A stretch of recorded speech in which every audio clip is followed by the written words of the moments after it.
அனைவருக்கும் வணக்கம்.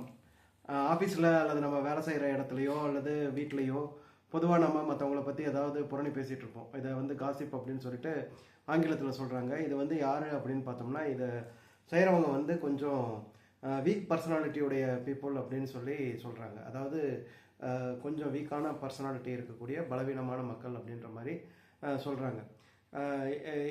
இது எப்படி தெரிஞ்சுக்கலாம்னா, அடுத்தவங்களுடைய பிரச்சனையை பற்றி பேசி சிரிக்கிறவங்கள நம்ம வீக் பர்சனாலிட்டின்னு சொல்கிறோம். அதே நேரத்தில் பார்த்தீங்கன்னா, அந்த அடுத்தவங்களுடைய பிரச்சனையை பார்த்து அதிலிருந்து கற்றுக்கிறாங்க பார்த்தீங்களா, அவங்கள ஸ்ட்ராங் பர்சனாலிட்டி அப்படிங்கிறாங்க. அதாவது பலமான மக்கள் அப்படிங்கிறாங்க, வலிமையானவர்கள் அப்படிங்கிற மீனிங்கில் சொல்கிறாங்க. அப்போ வீக் பர்சனாலிட்டியினுடைய என்னென்னா, மற்றவங்கள குறை சொல்லுவாங்க, பழி சுமத்துவாங்க, எந்த ஒரு செயலையும் செய்யறதுக்கு பொறுப்பேற்றுக்க மாட்டாங்க வீக் பர்சனாலிட்டி உள்ள மக்கள்.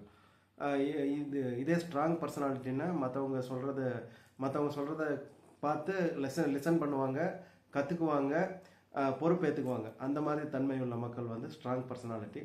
நாம் எப்பயுமே நம்ம ஸ்ட்ராங் பர்சனாலிட்டியை நோக்கி தான் நம்ம நகர்ந்துட்டு இருக்கோம் அப்படிங்கிறது தெரியும். நன்றி.